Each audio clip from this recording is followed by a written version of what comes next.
Assalomu alaykum, kanalimizga xush kelibsiz. Men bularni bir umr yuragimga saqlab yurishim ham mumkin edi. Ammo o'ylab qoldim. Bundan ne naf qalbimni xufton, dilimni vayron qilib turganidan foyda ko'ryapmanmi?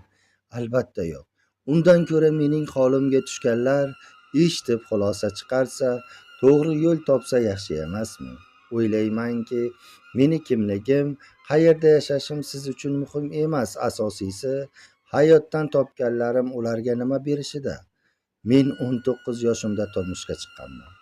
Juda boy oila ekan, dedi onam kelajagimni o'ylab. Hech narsaga zoriqmaysan, uy joy ko'ray deb qayg'urmaysan, shuning uchun hammasiga ko'z yum. Men ko'z yumishim lozim bo'lgan narsa turmush o'rtog'imning ilgari ham uylangani edi. Butkul ajrashib ketibdi.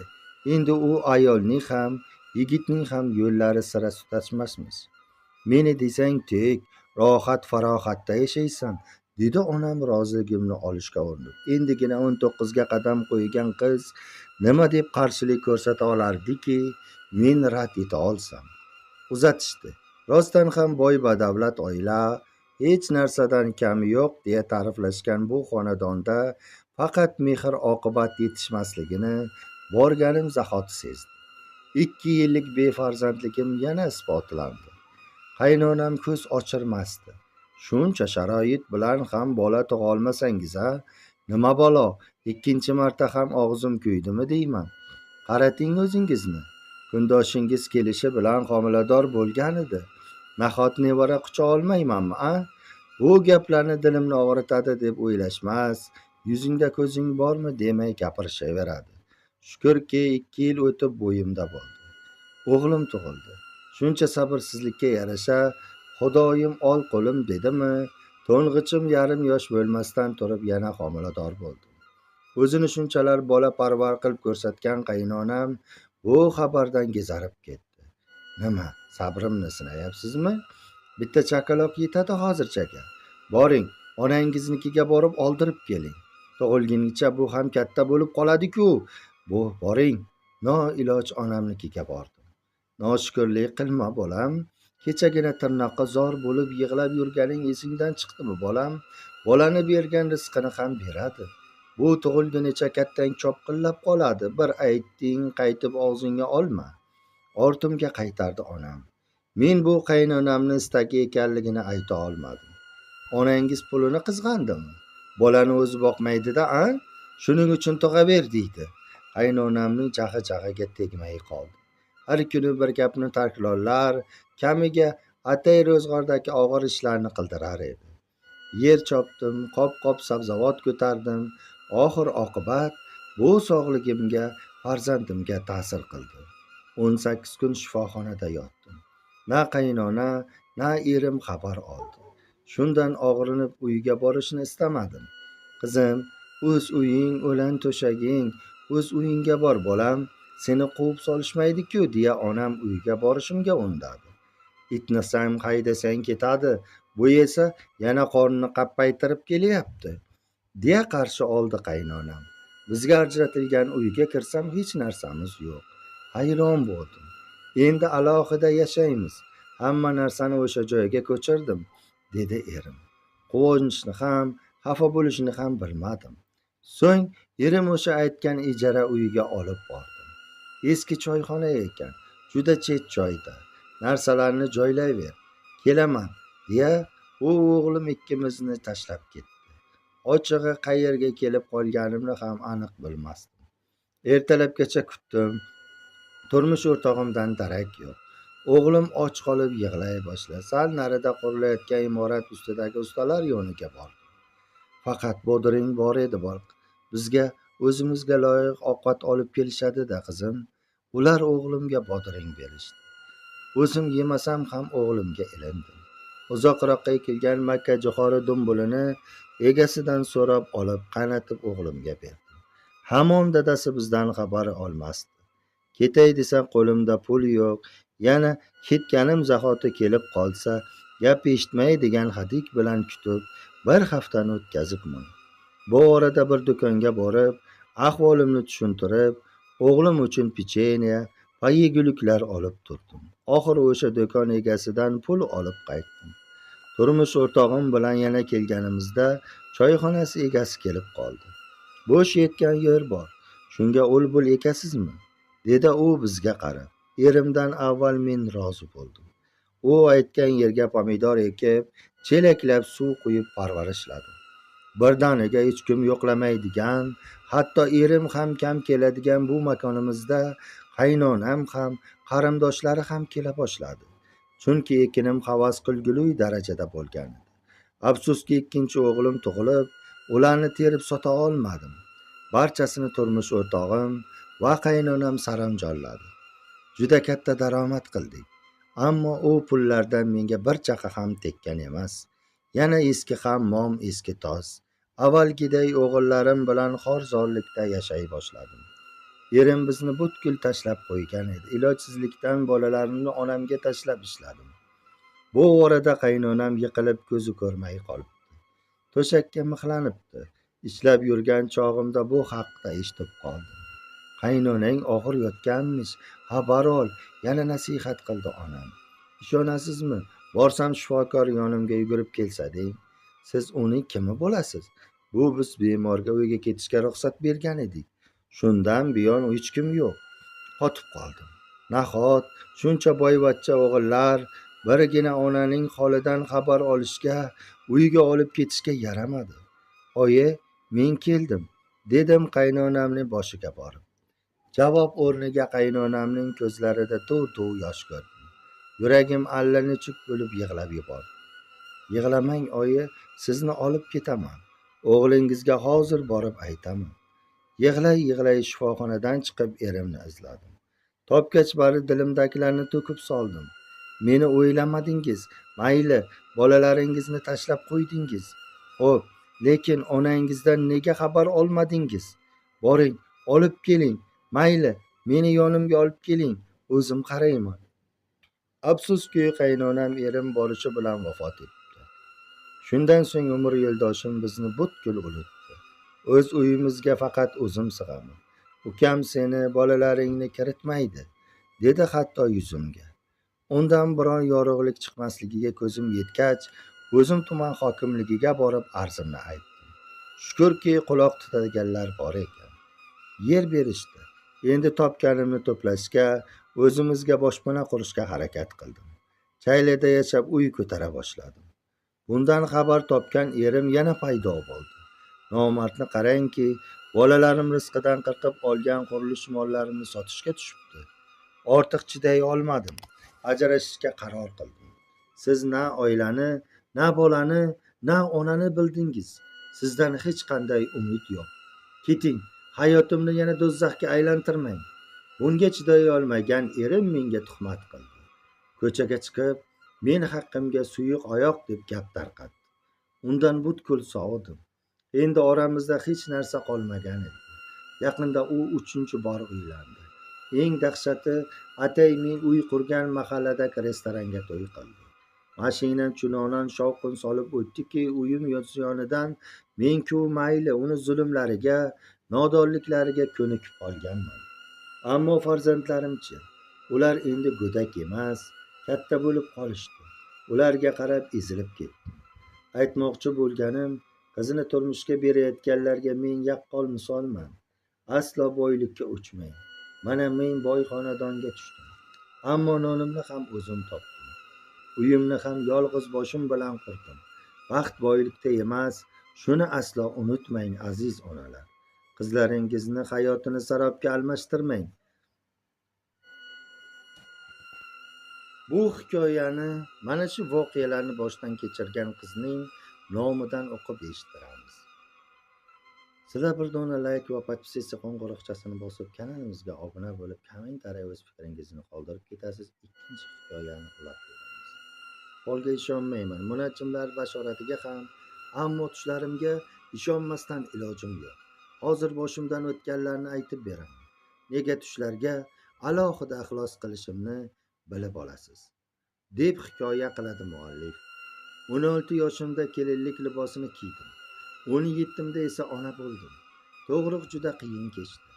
kesircha kesish yo'li bilan tug'dirib olishdi va chaqaloq ikkimizni hayotimizni zo'rg'a saqlab qolishdi. Tug'ruqxonada bir hafta yotdik. Hali o'zim ham, o'g'lim ham nimjon edik. Biroq bu bilan hech kim hisoblashmadi. Hamma mendan hali onasi sut ketmay ona bo'lgan boladan namunali kelin, har narsaga yuguradigan ayol bo'lishni talab etar edi. Qaynonamni piching yuzug'imlari, qaynotamning beparvoligi ustida erimni berahmligi qo'shildi. U onasining chaquvlaridan keyin meni ayamay do'pposlab, ko'chaga chiqib ketar, ichib kelib qiynoqlarni davom ettirar edi. Alloh o'zi bandasiga sabr berar ekan. Murg'ayib go'dagim ona mehridan bebahra qolmasligi uchun hammasiga chidadim. Chunki erim o'g'limizni juda yaxshi ko'rar edi. Bir kun yana arzimagan narsadan tutaqib meni ura ketdi. Qattiq itarib yuborganida devorga boshim bilan urilib, bir muddat hushsiz yotdim. Keyin esa erimni qarg'adim, qattiq qarg'adim. Shu kunimdan ko'ra o'ligingni qo'yib qo'ya olsam edi, beva bo'lsam shunda ortiq qiynalarmidim, dedim. Yaxshiki erim bu gaplarni eshitmadi. Bir hafta o'tgach g'alati tush ko'rdim. Oyog'imda oppoq botinka, ammo bir poyi yo'q edi. Ikkinchi poyini zir yugurib qidirdim, topa olmadim. 2 kun o'tgach, erim mast bo'lib qahraton qishda notanish bir ko'chada yiqilib tonggacha qolib ketdi va olamdan o'tdi. Bu mening qarg'ishim tufayli bo'ldi deb o'yladim. Uzoq va azobli pushaymon bilan ich-etimni yeya boshladim. Qaynonam meni chiqtirmasligi aniq edi. Ota-onam olib ketdi. O'g'lim endigina 6 oylik, o'zim hali 18 ga ham to'lmagan juvon edim. Tengdoshlarim portfel ko'tarib litsey kollejlarga qatnab yurgan paytda men qora kiydim, beva bo'ldim. Umrimni yakka yolg'iz o'g'limga bag'ishlashga qaror qildim. Ammo bir kuni yana tush ko'rdim. Unda rahmatli bobom hovlimizda bir yigitni yetaklab kirib, "Bu Abror, endi bu bizni boqqa qarab turadi", dedi. Bu tushning ta'birini hech topa olmadim. Ko'p o'tmay bosmaxonaga ishga joylashdim. O'sha yili mashinada ishlovchi yigit menga uzoqdan g'alati tikilayotganini sezar edim. Bir kuni u sovchi qo'ydi. Ismi Abror ekan. Abror aka 1,5 yasharlik o'g'lim bilan tez til topishib ketdi. Bechora ayoli bilan 5 yil yashab, befarzandlik tufayli ajrashgan edi. Oila qurdik. Baxtli kunlarim boshlandi. Men haqiqiy ayollik baxtini his etdim. Abror akam meni juda yaxshi ko'rar, yeri ko'kka ishonmas edi. O'g'lim ota mehrini o'sayotganida men ham quvonar edim. Faqat Yaratgan bizga farzand beray demas edi. Nikohimizga 3 yil to'lsa-da, hech homilador bo'lmas edim. Abror akam hamma aybni o'zida bilib, ko'p siqilar edi. Shifokorlarga qatnadik. Hech biri u kishidan ayb topa olmadi. Hamma gap menda edi. O'smir yoshda tuqqanim yana tug'ruqning asoratligi o'tgani uchun bachadon naylarimdan biri bitib qolgan ekan. O'zim onalik baxtiga muyassar edim.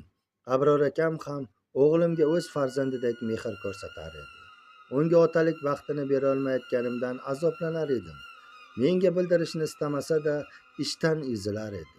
Axir hammaga ayb xotinimda ekan ayta olmasa, birinchi turmushidan ham befarzand bo'lgani uchun tanish bilish, oshna-og'aynilar oldida o'zini o'ng'aysiz tutar edi. Shunday kunlarning birida o'g'limni bag'rimga bosganicha peshonam sho'rligidan nolib, yig'lay uxlab qolibman. Shunda birinchi erim kirdi. U aybdor qiyofada oldimga kelib, menga o'tkazgan zulmlari uchun kechirim so'radi. Farzand ko'ra olmayotganimga men aybdorman. O'zim senga farzand so'rayman, dedi-yu g'oyib bo'ldi.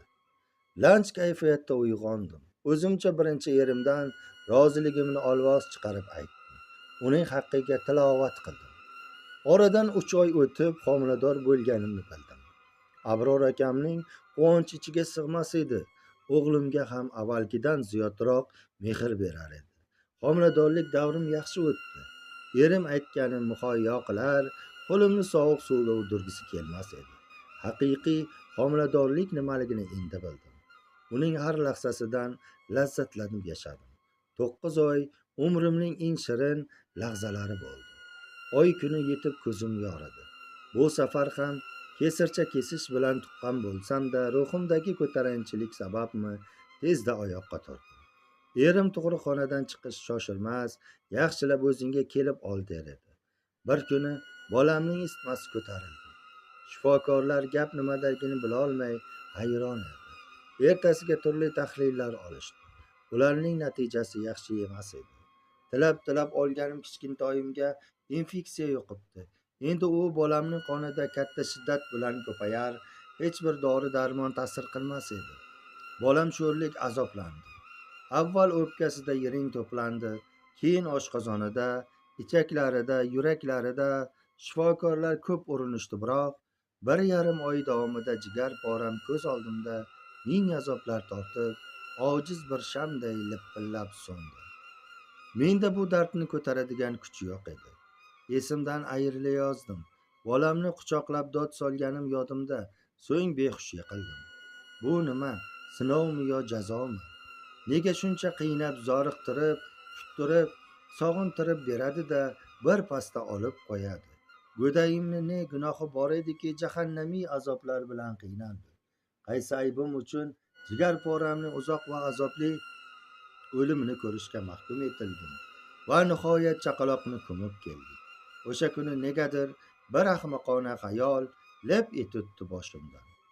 Bu safargi musibat haqida bashorat qiluvchi hech bir tush ko'rmadim, deb o'yladim.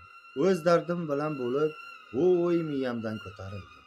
O'g'ilcham oyog'imga yopishib, "Aya, yig'lamang, sizni yaxshi ko'raman", der. Erim senda ayib yo'q deb yupatishga urinar. Boshqalar hali ko'p farzand ko'rishimni aytib, ovutmoqchi bo'lishar edi. Ammo men o'zimni ayblar edim. Ayb kesircha kesish emas, tabiiy yo'l bilan tug'ib, o'sha tug'ruqxonadan tezroq chiqib ketganimda bolamga kasofat infeksiya yuqmas edi. Shuni o'ylaganim sari yuragim tilka bora bo'lar, tinmay ko'z yosh to'kar edim. 6 oygacha davom etdi. Kecha esa yana bir tush ko'rdim. Tushimda chaqalog'im o'lmagan, aksincha ancha katta bo'lib qolgan emish. Olgimga kelib, yuzlarimda oqib tushayotgan yoshlarimni artdi. Meni yupatmoqchiday kulib qarab turdi-da, birdan chirillab yig'lab yubordi. Qarasam, tagligi ham, butun kiyimlari ham jiqqa ho'l.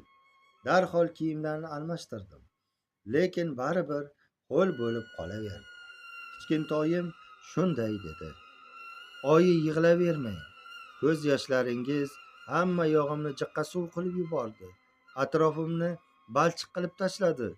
Ortiq chiday olmayman. Botib ketyapman. Boshqa yig'lamang, oyi." Bolam shunday deya mendan qochib ketdi. Bugun bir tomchi ham ko'z yosh to'kkanim yo'q. Mo'rg'ak chaqalog'im bu dunyoda shuncha azob tortdi. Go'rida tinch yotsin. Endi yig'lamaslikka kuch topaman. Faqat uning haqqiga tilovat qilaman. Mana birgalikda 2 hikoyani eshitdik o'zlaringizdan. Endi sizlardan bir dona layk va podpisatsiya qo'ng'iroqchasini bosib, Telegram kanalimizda o'zbek tili bilan katta harf bilan Ertakchi bobo deb yozsanglar, Telegram kanalimizda Kino Fantastika kanalimiz chiqadi. Ertakchi bobo Kino Fantastika degan kanalimiz chiqadi. O'sha yerda bir dona layk o'tib, kinolarni bir o'zbek fantastika, ucuz, xorijiy kinolar, vampirlar, hattoki ertak kinolarning filmlari ham qo'yib boramiz. Sog' bo'linglar, salomat bo'linglar. Yana bir bora Ertakchi boboga ko'rishguncha deb qolamiz. Sog' salomat.